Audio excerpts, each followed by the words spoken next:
ახლა მოგიყვებით, როგორ ემზადება ჩვენი სათარჯიმნო კომპანია გრანდიოზული კონფერენციისთვის. ამ დედასპურზე მიხვდებით, რომ კონფერენცია კახეთშია. ჩვეულებრივ სათარჯიმნო კომპანიის გუნდი ერთი დღით ადრე ჩადის ხოლმე დანიშნულების ადგილას. შეიძლება იფიქროთ, რომ ერთი დღისთვის საკმაოდ ბევრი ჩემოდნები გვაქვს, მაგრამ მერწმუნეთ ყველაფერი გვჭირდება.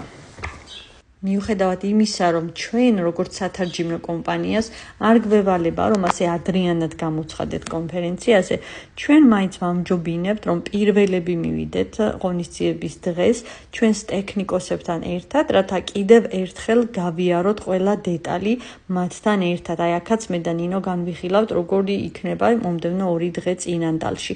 შემდეგ მივდივართ უშუალოდ თარგმნის ლოკაციაზე.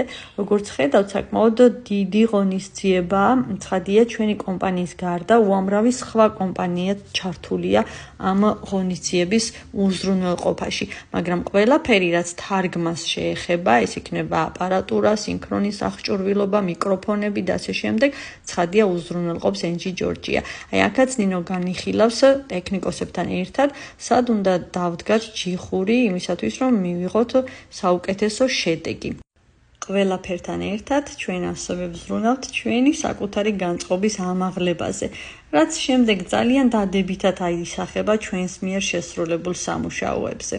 რატომღაც გადავწყვიტე, რომ მე თვითონ გამეწმინდა ჩვენი ჯიხური, სულ ბოლო შტრიხები ისევ სამუშაო ფორმაში და ვემზადებით უკვე უშუალოდ ღონისძიებისთვის. ეს გახლავთ ბატონი მიშელი, რომლის თარგმანიც მოხდება დღეს სინქრონულად. ის გახლავთ საკმაოდ ცნობილი, ეგრეთ წოდებული კოუჩი მთელს მსოფლიოში.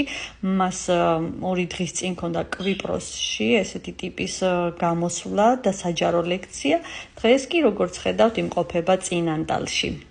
როგორც მან გვითხრა, ის ასევე გეგმავს უახლოეს მომავალში ამერიკაში ჩამოსვლას და ასეთი ტიპის ღონისძიების ჩატარებას. მინდა იცოდეთ, რომ უშუალოდ კონფერენციის მიმდინარეობის დროსაც შესაძლებელია უამრავმა საკითხმა იჩინოს თავი. ხოლო ჩვენ ყველაფერს აქაც ვათანხმეთ მხოლოდ დამკვეთთან და არავითარ გადაწყვეტილებას არ ვიღებთ დამოუკიდებლად და მათთან შეთანხმების გარეშე. ეს გახლავთ უკვე დღის ბოლო, საკმაოდ დაღლილები ვართ ყველანი, თუმცა სასიამოვნოდ. მეორე დილით კი ჩემი საყვარელი საუზმე ძალიან საინტერესო ადამიანებთან ერთად. ეს კი გახლავთ ხედი ჩვენი ნომრიდან. მინდა გითხრათ, რომ ესეთი დადებითი და სასიამოვნო დეტალები საბოლოო ჯამში ძალიან კარგ ზეგავლენას ახდენს ჩვენს საქმიანობაზე, რასაც საბოლოო ჯამში გრძნობს ჩვენი დამკვეთი. შემდეგ ისევ არაოფიციალურ გარემოში რამდენიმე შეხვედრა და აქ უკვე ვემზადებით კახეთის დასატოვებლად. როგორც ნინო ამბობს, ამინდიც კი ტირის, რადგანაც ვტოვებთ ამ ულამაზეს ადგილს.